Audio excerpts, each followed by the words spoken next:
তো দেখতে দেখতে কিন্তু 12টাও বেজে গেল। কাজ করে সব কিছু কমপ্লিট করে এলাম, স্নানটা করে নিয়েছি, নিয়ে পুজোটাও আমার দেওয়া হয়ে গেছে।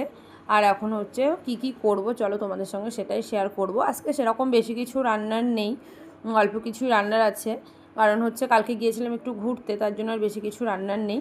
তো যাই হোক, আমার পুজো দেওয়া হয়ে গেছে, স্নান করা সব হয়ে গেছে। তারপর এখানে চলে এসেছি, এখানে চাল ভিজিয়ে রেখেছি, আর হচ্ছে আলু দিয়ে রেখেছি, আলু সিদ্ধ দিয়ে দেবো, আর হচ্ছে টিফিন বাটির ভিতরে ডাল সিদ্ধ দিয়ে দেবো। তোমরা এরকম টিফিন বাটির ভিতরে কারা কারা ডাল সিদ্ধ খেতে পছন্দ করো অবশ্যই কিন্তু জানিও।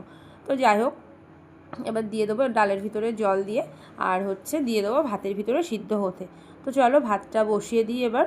তারপরে হচ্ছে এখানে আমার পাপা স্কুলে তো আছে, আর এই রোদে গরমে বাড়ি আসবে, তার জন্য একটু জুস বানিয়ে নেব, লেবুর জুস। তো চলো লেবুর জুসটা করি, তোমরা দেখতে থাকো ভিডিওটা, আর কেমন হলো অবশ্যই কিন্তু জানিও কমেন্ট করে। তো ফাইনালি ভাতটাও বসিয়ে দিলাম এদিকে, এবার হচ্ছে ঢাকা দিয়ে দেবো ভাতটা হওয়ার জন্য। তারপরে এই দেখো এখানে লেবু নিয়ে নিয়েছি, মৌসুমির লেবু, এটা জুস বানাবো।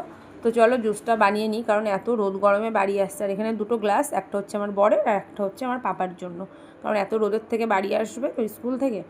তো চলো জুসটা ফাইনালি বানিয়ে নিই, বানানো হয়ে গেছে। আর এদিকে ফ্রিজে কালকে তরকারি আছে কিছু, সেগুলো একটু গরম করব, চলো সেটা বার করে নিই। এটা বানিয়ে রেখে দেবো ফ্রিজে একটু ঠান্ডা হতে, কারণ আমার পাপা আবার ঠান্ডা না হলে আবার খেতে পছন্দ করে না। তো চলো ঢাকা দিয়ে রেখে দিই, ফ্রিজে আসলে দুজনকে দিয়ে দেবো। আর এই দেখো কালকে তরকারি করেছিলাম, তরকারিগুলো রয়ে গেছে, এটাই আজকে খেয়ে নেবো, আলু সিদ্ধ ডাল সিদ্ধ দিয়ে। আর এই তরকারিগুলো আছে, এটা দিয়ে হয়ে যাবে।